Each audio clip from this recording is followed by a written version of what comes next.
Okay, morning sir. Good morning everyone.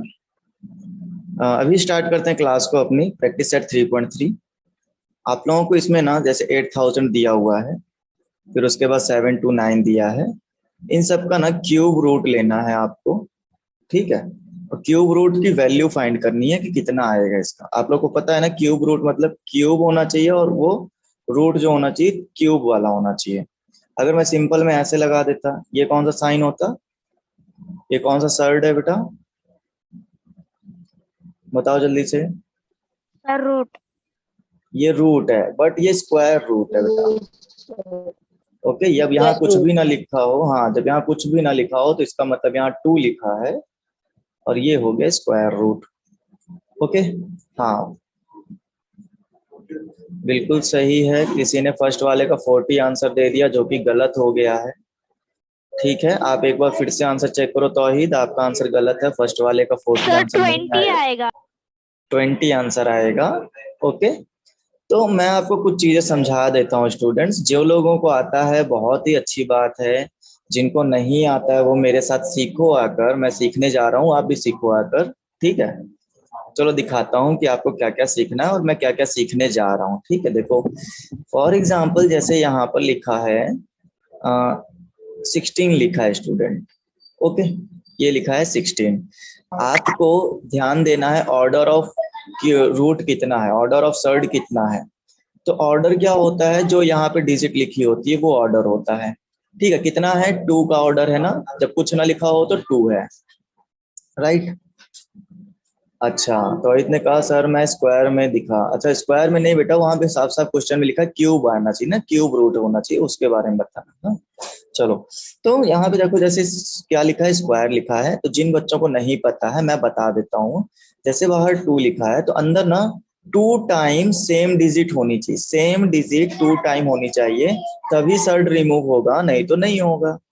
For example जैसे 16 को आप लिख सकते हो 4 इंटू 4। अब देखो 2 टाइम भी है और सेम डिजिट भी है, समझ रहे हो। मैं शॉर्ट ट्रिक के अकॉर्डिंग, मतलब ज्यादा प्रेशर नहीं है माइंड पे, बस इतना समझ लो जितना ऑर्डर होना चाहिए उतनी ही डिजिट होनी चाहिए, बट सेम होनी चाहिए।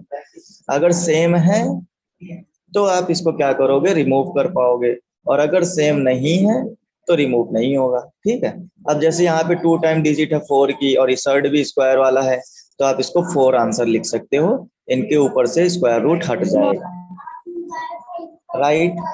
अगर मैं कहूँ ये क्यूब रूट होता और अंदर 8 लिखा होता, सपोज दैट 8 लिखा होता, तो यहाँ पर जो डिजिट बननी चाहिए थी वो भी 3 टाइम बननी चाहिए थी और सेम डिजिट होनी चाहिए वो। तो आप लिख सकते हो 2 इंटू 2 इंटू 2। क्या लिख सकते हैं हम लोग, 2 2 जा 4, 4 2 जा 8। और देखो बाहर क्यूब लिखा है, अंदर भी 3 टाइम डिजिट है, सेम है, समझ रहे हो। तो आंसर क्या आ जाएगा, 1 टाइम 2 आ जाएगा। अगर ऐसी कंडीशन मिल जाती तो 1 टाइम वो डिजिट लिख दी जाती बाहर। बताओ कितने लोगों को समझ में आया ये, बताओ।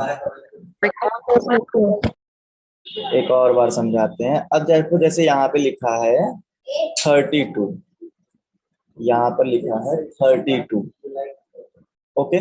और मैंने स्क्वायर रूट नहीं, यहाँ मैंने ना 5 टाइम लिया, 5 फिफ्थ सर्ड लिया है, फिफ्थ ऑर्डर का सर्ड लिया है। हाँ, अब इसको रिमूव करो सर्ड को। तो सर्ड रिमूव करने के लिए अंदर जो सर्ड के डिजिट होनी चाहिए वो 5 टाइम मल्टीपल होनी चाहिए, 5 टाइम। तो ऐसी कौन सी डिजिट है जो 5 टाइम मल्टीपल करने से 32 बन जाएगा, बताओ। बताओ मुझे, है कोई ऐसी डिजिट जिसको 5 टाइम मल्टीपल किया जाए उसी डिजिट से तो 32 बन जाएगा, बताओ। यस, भी तौहीद ने आंसर दे दिया 2 2 2। आप मल्टीपल करके देखो 2 को 5 टाइम, 2 2 जा 4, 2 जा 8, 2 जा 16, 2 जा 32। क्या नहीं आंसर मिल रहा 32। ऑर्डर भी 5 का था, डिजिट भी 5 टाइम मिल गई हमको, मीन्स आंसर हमारा 2 आएगा, क्योंकि 2 ही वाली डिजिट तो मिली है तो 2 आंसर आ जाएगा। बताओ किसको किसको समझ में आया, आया कि नहीं आया। और एग्जाम्पल बताते हैं। जैसे आपके पास लिखा, ओके, जैसे आपके पास लिखा है 27, बाहर लिखा है क्यूब।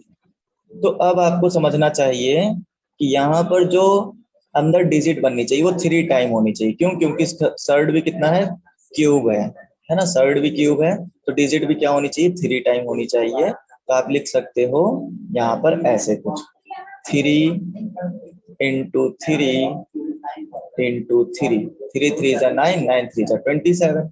अब 3 का डिजिट बन गया, 3 टाइम हो गया, तो हमारा आंसर आ जाएगा 3।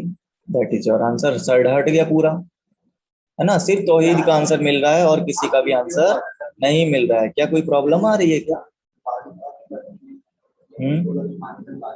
कोई प्रॉब्लम आ रही है क्या स्टूडेंट्स? अच्छा, आप मुझे ये करके दिखाओ, चलो ये करके दिखाओ। अब 64 का सर्ट बनाना है, कितना होगा? कितने लोगों से हो जाएगा सर 8 आपको? हाँ, आपको ना सर 2 2 8 का इंटू पेयर 8। बना लें। वेरी गुड, देख लेते हैं। आपको ना 2 2 का पेयर बनाना है सब में। यहाँ देखो 3 था तो 3 3 का पेयर बनना था, अब 2 2 का पेयर।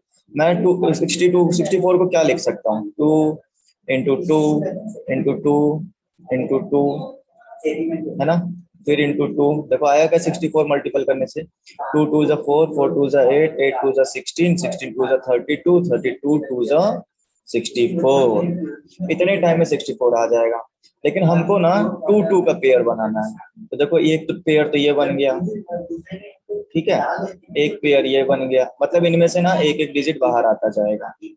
तो हम समझ जाएंगे कि इस वाले का 2 बाहर आ गया, सर्ड रिमूव हो गया, इससे इससे भी सर्ड रिमूव हो गया, और इससे भी सर्ड रिमूव हो गया। सर्ड समझते हो ना बेटा, ये स्क्वायर रूट के साइन को सर्ड बोलते हैं। Okay, very good answer. Swati ने कहा 8 × 8 sir, very good, very good, 8 × 8। तो देखो आपके पास क्या होगा, 2 2 जा 4, 4 2 जा 8, मतलब आंसर आएगा 8।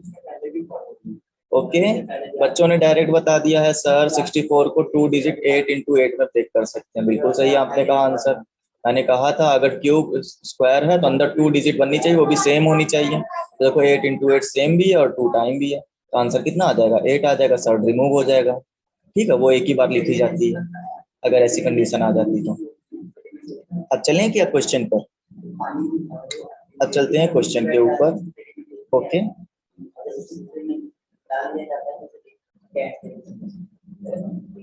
चलो देखो। तो यहाँ पे कुछ बच्चों ने पहले ही आंसर दे दिया था सर इसका 20 आएगा। जिन लोगों ने दिमाग लगा लिया वेरी गुड, 20 आएगा। जिन्होंने दिमाग लगाया इसका आपको पता चल गया होगा।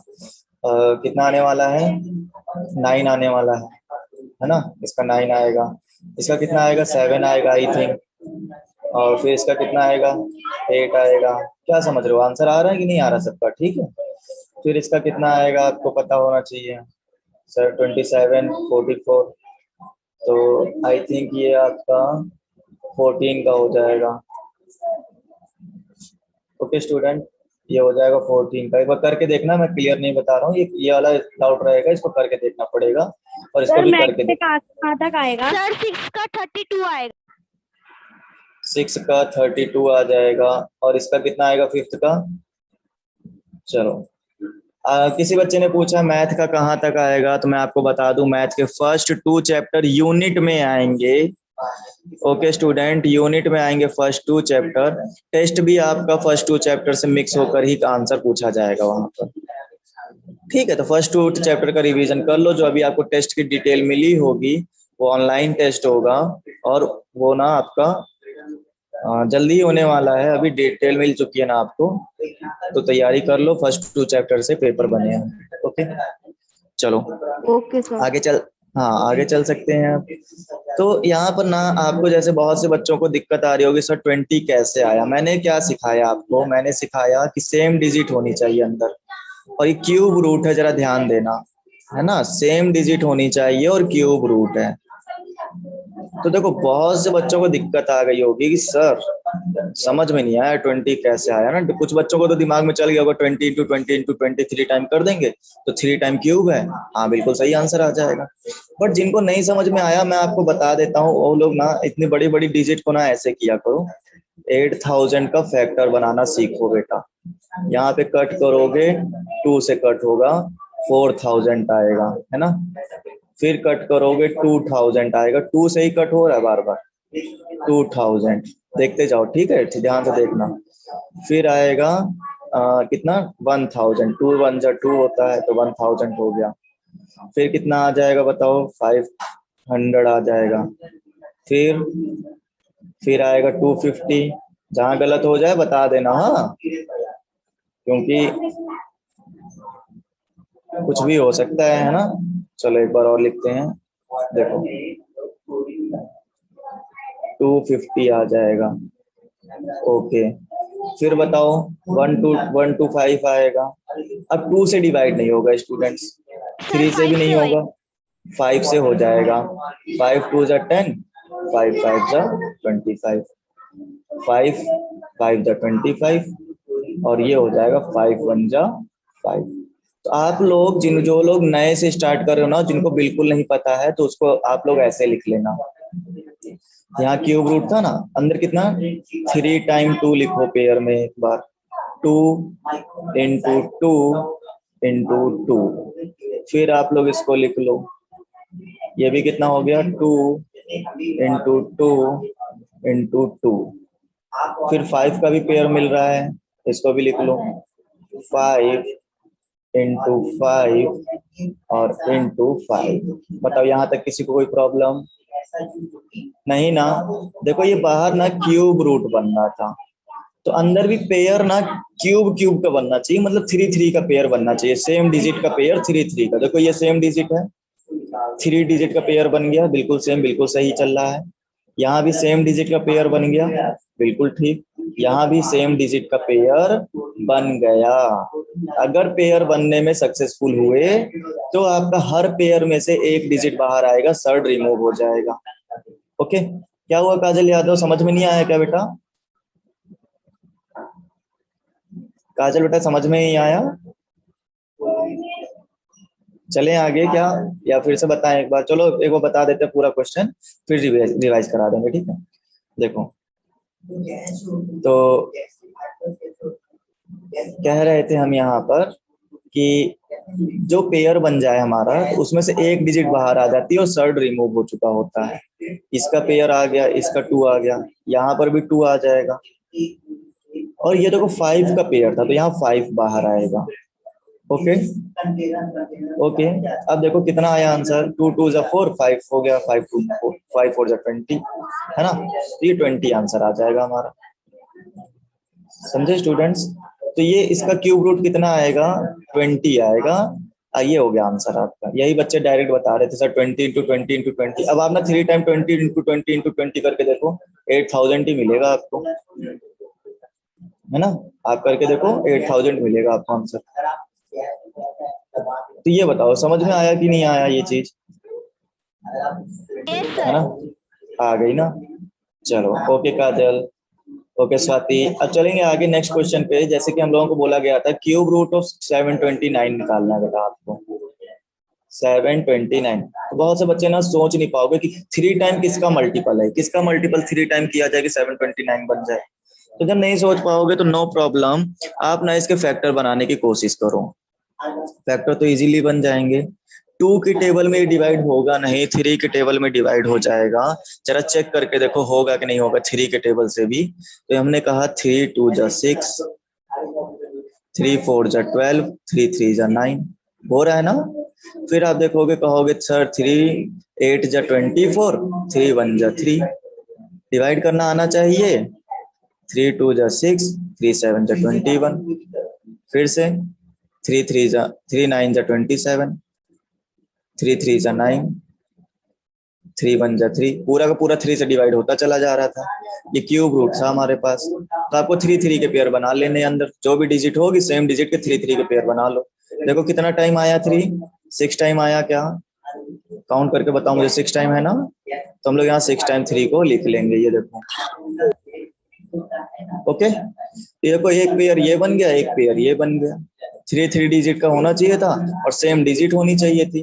तो देखो पेयर बन चुके हैं, सेम डिजिट भी है, सब में 3 3 है और एक क्यूब रूट था। तो आपका इस वाले पेयर में से एक 3 आ जाएगा बाहर, इस वाले 3 में से एक 3 बाहर आ जाएगा, और दोनों मल्टीपल के साथ आएंगे तो आंसर आ जाएगा 9। मतलब 9 को जब आप मल्टीप्लाई करोगे 3 टाइम, है ना, 9 इंटू 9 इंटू 9, तो आंसर आएगा 723 सो 29। ओके, क्लियर है? क्लियर है स्टूडेंट्स?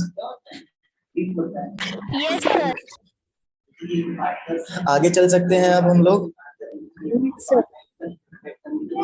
चलो, तो अब मैं चलता हूँ बुक के ऊपर और बताते हैं बुक में आपको क्या क्या दिए हुए हैं, कैसे क्वेश्चन करने हैं। आप ना 343 का डिवाइड करके देखना। 343 जो होगा आपका ना 2 के टेबल से डिवाइड होगा, 3 से भी नहीं होगा, 4 से भी नहीं होगा, 5 से भी नहीं होगा, 6 से भी नहीं होगा, 7 से होगा डियर।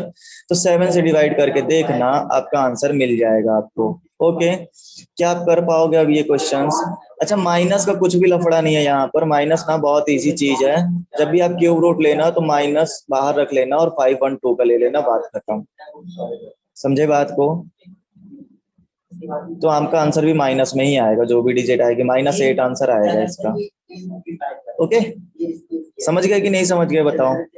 अच्छा, यस इसका ना सर। हाँ, इसका ना 2 2 से डिवाइड हो जाएगा। तो आप 2 2 से डिवाइड करके जरा देखना, बहुत लंबी डिजिट जाने वाली है, बहुत लंबा क्वेश्चन होगा। तो इसका आंसर ना अभी एक स्टूडेंट ने मुझे क्लियरिफाई किया था, 32 आएगा। मैं इसको 100% श्योरिटी नहीं देता कि सही है, क्योंकि एक स्टूडेंट ने बताया है, मे भी वो सही हो सकता है। ओके, तो आप इसको ट्राई करके देखना क्या इसका आंसर 32 आ रहा है।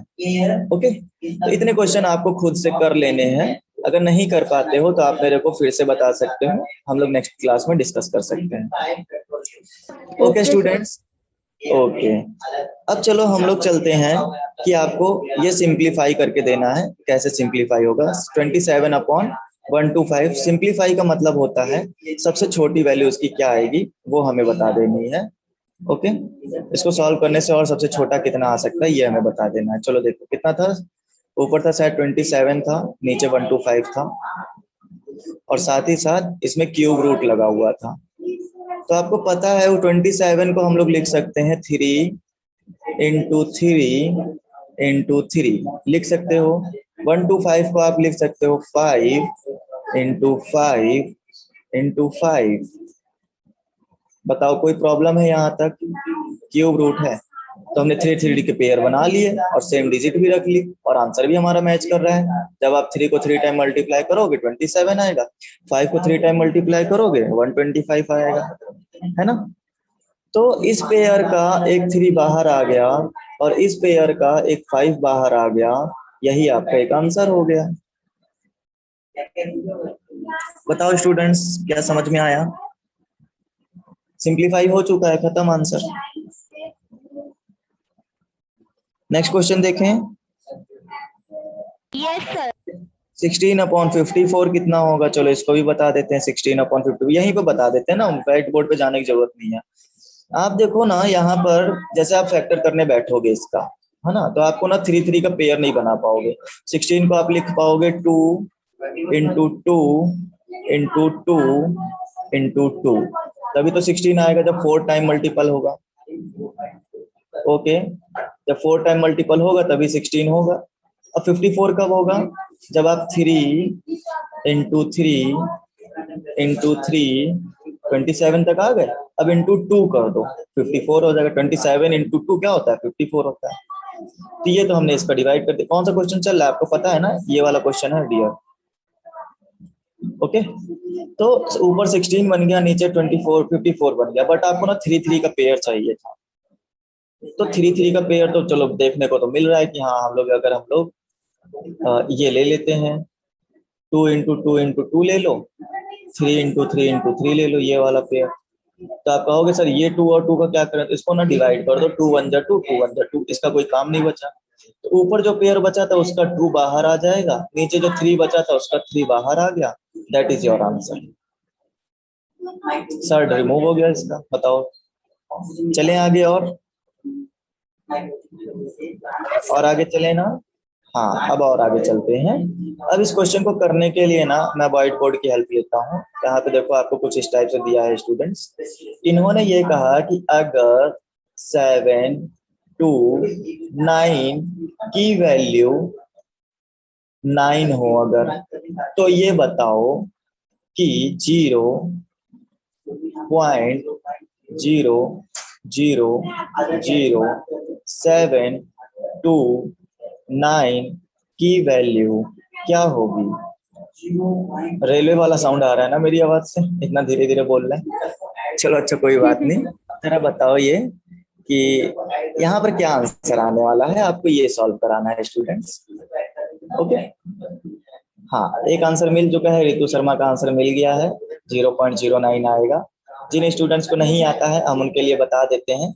इसके लिए इन्होंने यहाँ पर एक हिंट दी है और आपको सॉल्व इस क्वेश्चन को करना है, ऊपर वाले से कोई मतलब नहीं है, उसका जहां मतलब होगा हम उसको क्लियरिफाई करेंगे। ओके स्टूडेंट्स, चलो सो बात करते हैं यहाँ पर कैसे करना है। आपको पता होगा कि अगर हम लोग न्यूमरेटर में से पॉइंट को रिमूव कर दें, न्यूमरेटर में से पॉइंट को रिमूव करोगे, जैसे ये पॉइंट लगा है इसको हटा दो आप, तो नीचे कितने जीरो इंक्रीज होंगे? बताओ कितने जीरो इंक्रीज होंगे? 3 जीरो क्या होंगे ना? 3 जीरो। किसको किसको समझ में आया 3 जीरो कैसे होंगे? बेटा पॉइंट के आफ्टर में देखो कितने पॉइंट डिजिट लिखे हैं, 3 पॉइंट लिखे हैं, इसीलिए पॉइंट हटाते ही नीचे 3 जीरो इंक्रीज हो जाएगा। समझे? अगर मैं कहूं यहाँ पर ऐसे लिखा होता, अब बताओ कितने जीरो नीचे इंक्रीज होंगे अगर पॉइंट हटाओगे तो? सिर्फ और सिर्फ 1 जीरो। क्यों? क्योंकि पॉइंट के बाद में 1 लिखा हुआ है, यहाँ पर 1 डिजिट लिखा हुआ है, इसलिए 1 जीरो आ जाएगा। यही थ्योरम यहाँ पर लगाओ, जो क्वेश्चन दिया उसमें लगाओ, यही थ्योरम पूरी लगा दो। चलो तो यहाँ पे देखो 6 डिजिट से पहले क्या लगा है? पॉइंट लगा है। पॉइंट को रिमूव कर दो यहाँ से और डिवाइड में ले आओ जीरो को, तो आप देखोगे यहाँ हो जाएगा 0 0 0 7 2 9, ये 7 है स्टूडेंट्स। डिवाइड में आ जाएगा 6 टाइम 0, तो 1 2 3 4 5 6 और इसका लगा हुआ है क्यूब रूट। समझ रहे हो बातों को? तो बताओ मुझे ये बताओ, ये 7 2 9 के पहले 0 लगाओ या ना लगाओ, क्या कोई फर्क पड़ता है? मैंने इरेज कर दिया, अभी भी तो बात वही है ना। किसी डिजिट से पहले 0 लगाओ या ना लगाओ उससे क्या मतलब है हमें, वो तो किसी काम का नहीं है। तो आप देखो ऊपर वाला जो पेयर बनेगा, अभी अभी आप क्वेश्चन सॉल्व करके आए हो फर्स्ट का सेकंड पार्ट 7 2 9 का, और नहीं भी सॉल्व करके आए हो तो कोई बात नहीं, आप ना इसको ऐसे लिख सकते हो। देखो मैं बताता हूँ, जो बुक में दी है ना हेल्प, हम उसकी हेल्प यूज करेंगे। जैसे इन्होंने कहा था क्यूब रूट 7 टू 9 जो है 9 का इक्वल है, तो यहाँ देखो क्यूब रूट 7 टू 9 तो 9 का इक्वल हुआ, तो ऊपर तो 9 आ गया, नीचे कितना आएगा ये बताओ? तो नीचे वाले का क्यूब रूट लगा रह जाएगा, ऊपर वाले का क्यूब रूट हटा दिया। क्यों? क्योंकि इन्होंने कहा था कि क्यूब रूट 7 टू 9 का होता है 9, नीचे वाले का नहीं बताया तो वो हम वही अपनी तरफ से हटा लेंगे, जितना दिया उतना काम कर लेते हैं। तो इसको क्या मैं 100 नहीं लिख सकते क्या? ये जो 6 जीरो थे मैंने 2 2 जीरो में डिवाइड कर दिए, आप चेक करोगे तो यही आंसर निकल कर आएगा, चेक करके देखना, है ना। ये ट्रिक है, ऐसे समझ लेना। 3 जीरो होते तो 1 1 जीरो में डिवाइड कर देते, 6 जीरो है तो मतलब 2 2 जीरो में डिवाइड कर दो। देखो पेयर बन गया क्या? पेयर बन गया ना। तो जब पेयर बन गया है तो आंसर क्या आना चाहिए? 9, और पेयर में से एक डिजिट बाहर आ जाएगी, मतलब 100 बाहर आ जाएगा। ओके स्टूडेंट्स, अब यहाँ पर डिवाइड करना आना चाहिए। जब ऊपर से 0 पॉइंट हटाया था तो नीचे 2 जीरो बढ़ाए थे, नीचे से 2 जीरो हटा दो, ऊपर 2 डिजिट पहले क्या करो? पॉइंट लगा दो। तो यहाँ तो एक ही डिजिट है तो 1 जीरो इंक्रीज कर लो 9 से आगे, ये लो 2 डिजिट पहले क्या हो गया? पॉइंट हो गया। That is your answer. ये क्वेश्चन थोड़ा ट्रिकी था, मैं समझ सकता हूँ आपको थोड़ी सी प्रॉब्लम आई होगी, बट मैं इसका एक बार रिवाइज करा देता हूँ, जरा उसको समझ लो क्या मैंने बताया। यहाँ पर आपको ये बताया गया था कि जैसे ये क्वेश्चन लिखा हुआ है, इसमें कहा था 7 टू 9, एक मिनट देना मुझे। ओके ठीक है, अब चलते हैं। हाँ तो जैसे ये दिया हुआ था 7 to 9 is equal to 9, okay, ये इन्होंने दिया हुआ था। अगर इतना है तो ये बताओ कि ये कितना होगा, ऐसा इन्होंने कहा था। तो हमने कहा सर यहाँ पर ना 6 डिजिट पहले पॉइंट लगा हुआ है, तो हम इस पॉइंट को क्या करेंगे? रिमूव कर देंगे और नीचे 6 जीरो इंक्रीज कर लेंगे। ओके बिल्कुल ठीक कहा आपने। फिर उसके बाद हम ये कहेंगे कि 7 to 9 का क्यूब रूट जो दिया हुआ है, बुक में ही दिया हुआ है, उन्होंने क्वेश्चन में ही दिया है कि इसकी वैल्यू आपको 9 रखनी है। तो मैंने ऊपर वाले का क्यूब रूट तो 9 रख लिया, लेकिन नीचे वाले का क्यूब रूट क्या रखेंगे, ये तो बताया नहीं बुक के अंदर। तो जब बताया नहीं तो हम खुद सॉल्व करेंगे। ओके, तो हमने क्या किया, नीचे वाले का क्यूब रूट ले लिया, क्योंकि ऊपर वाले का क्यूब रूट तो हट चुका है 9 रखने से। नीचे हमने क्या किया, 3 ऐसे सेम डिजिट रखने हैं जिनका 3 का पेयर बन सके। क्यों? क्योंकि यहाँ ऑर्डर ऑफ 3 सर्ड है ना, क्यूब रूट है तो क्यूब बनना चाहिए। तो हमने तोड़ा 100 इंटू 100 इंटू 100 में। ओके स्टूडेंट्स, तो आप देखोगे जब 3 का पेयर बन गया तो उसमें से एक डिजिट हम लोग बाहर ले लिया करते थे।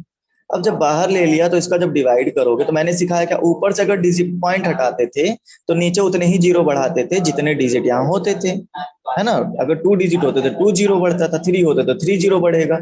लेकिन अगर नीचे जीरो हटाओ तो ऊपर पॉइंट बढ़ना चाहिए, और कितना पॉइंट बढ़ना चाहिए, उतने ही डिजिट पहले बढ़ जाना चाहिए जितना जीरो था। तो 2 जीरो था तो 2 डिजिट पहले पॉइंट लगा लो। तो यहाँ तो एक ही डिजिट है, तो हमने क्या किया, एक डिजिट और बढ़ा लिया यहाँ।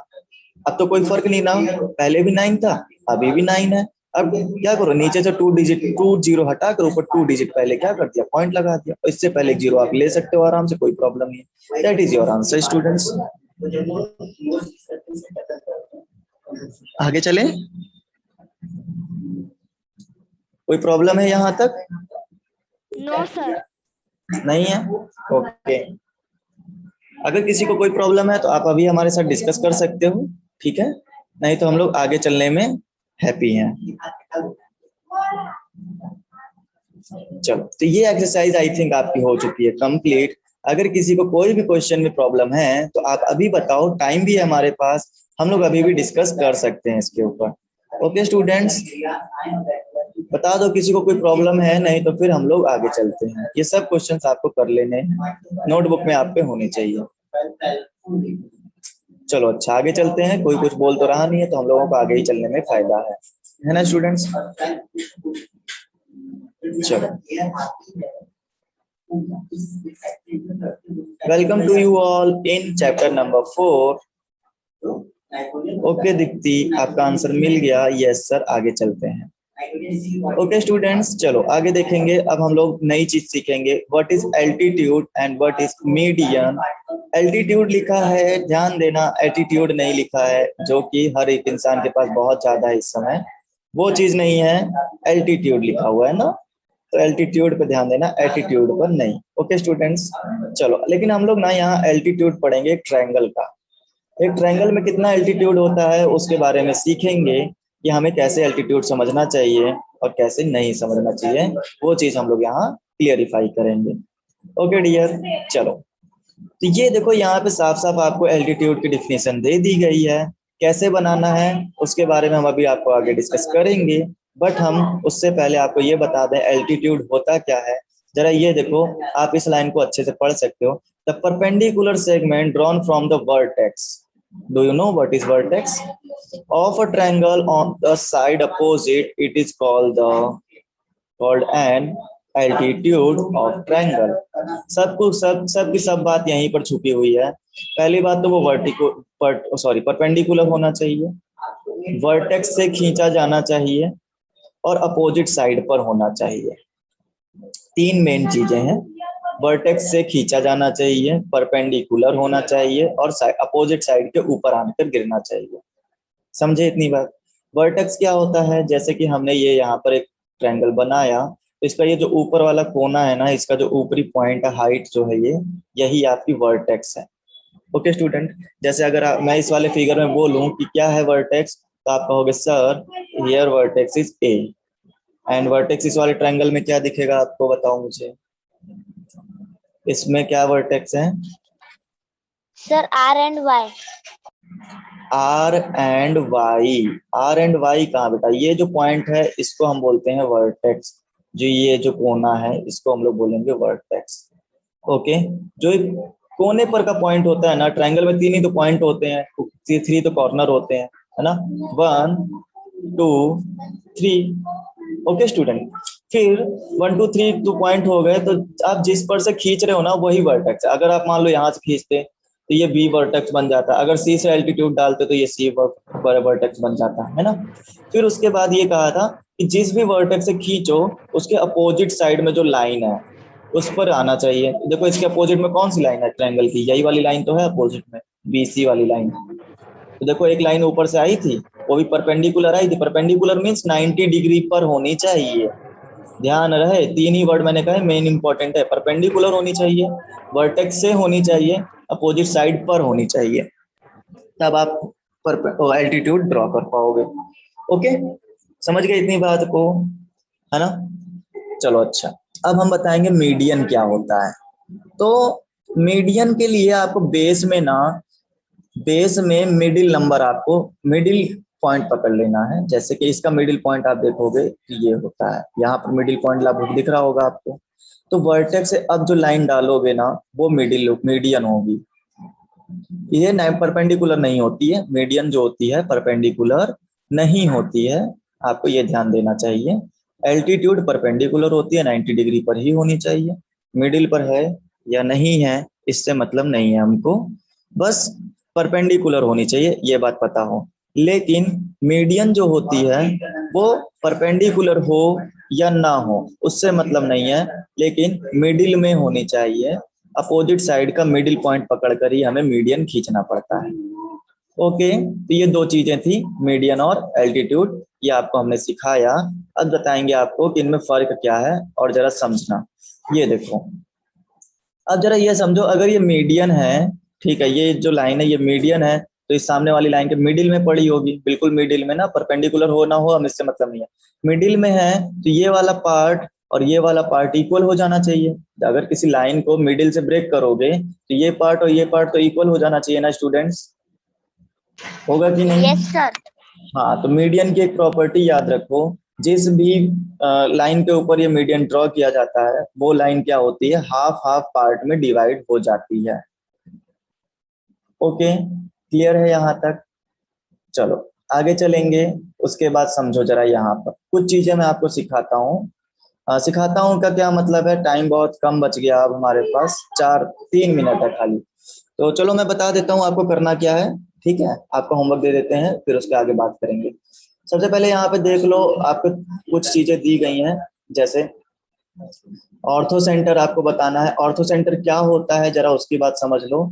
ऑर्थो सेंटर जो होता है, जैसे मान लो ये देखो यहाँ पर ऑर्थो सेंटर बनाया है। ये देखो बेटा, आप बता सकते हो ये इस लाइन में क्या ड्रॉ किया गया, मीडियन ड्रॉ है या फिर एल्टीट्यूड ड्रॉ है? कितने लोग बता पाओगे? ये जो फिगर है इसमें क्या है, एल्टीट्यूड है या मीडियन है? Altitude sir. एल्टीट्यूड, बिल्कुल सही आंसर, एल्टीट्यूड। आप वर्टेक्स ए से देखोगे सामने वाली लाइन पर डाला गया है डी, तो ये बिल्कुल 90 डिग्री पर है, इसका मतलब ये एल्टीट्यूड हुआ। बी वर्टेक्स से देखोगे ई डाला गया है तो ये भी आपका एल्टीट्यूड हुआ। और सी से देखोगे परपेंडिकुलर एफ डाला गया तो ये भी आपको क्या हुआ, एल्टीट्यूड हुआ। तो जब तीनों एल्टीट्यूड एक दूसरे को किसी पॉइंट पर कट करते हैं, ओ पॉइंट पर कट कर रहे हैं, यही ओ पॉइंट जो होता है ऑर्थो सेंटर कहलाता है, और ऑर्थो सेंटर बोलते हैं इसको, समझे? तो इसको क्या बोलेंगे, ऑर्थो सेंटर।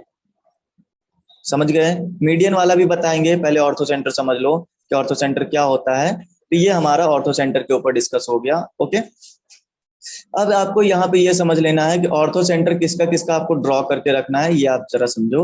आपको ना ऑब्ट्यूज एंगल का ऑर्थो सेंटर बताना है, एक्यूट एंगल ट्रायंगल का ऑर्थो सेंटर बताना है, और राइट एंगल ट्रायंगल का ऑर्थो सेंटर बनाना है। ये मैंने इसके ऊपर कुछ बताया नहीं है, मैं पहले ही बता दूं, आपको ऑन से सॉल्व करके रखना है, और इसके बारे में मैं आपको नेक्स्ट क्लास के अंदर बताऊंगा, आज की क्लास में नहीं बताऊंगा। क्लियर इतनी बात? तो ये आपका होमवर्क है, पहले आप इसके ऊपर खुद से काम कर लो, फिर मुझे बताना कि हो पाया नहीं हो पाया, हम इसके ऊपर आगे उसी तरह से डिस्कस करेंगे। ठीक है स्टूडेंट्स? Okay clear sir. है यहाँ तक आज की क्लास? Okay sir. किसी हाँ, ओके सर। तो आज के लिए होमवर्क जो है आपका, जो इससे पहले अभी आप चैप्टर कौन सा पढ़ रहे थे, ये कौन सा चैप्टर है, 4th चैप्टर है ना ये। आप 3 का जो 3.3 एक्सरसाइज थी वो एक्सरसाइज आपको करके रखनी है। 3.3 एक्सरसाइज आपको पूरी सॉल्व करनी है नोटबुक के अंदर। दूसरा काम ये है कि आपको ऑर्थो सेंटर बनाना है 3 ट्रायंगल के ऊपर, obtuse, acute and right angle triangle के ऊपर बनाना है। बस इतना ही काम है आपके पास। हम लोग मिलेंगे मंडे को, ठीक है?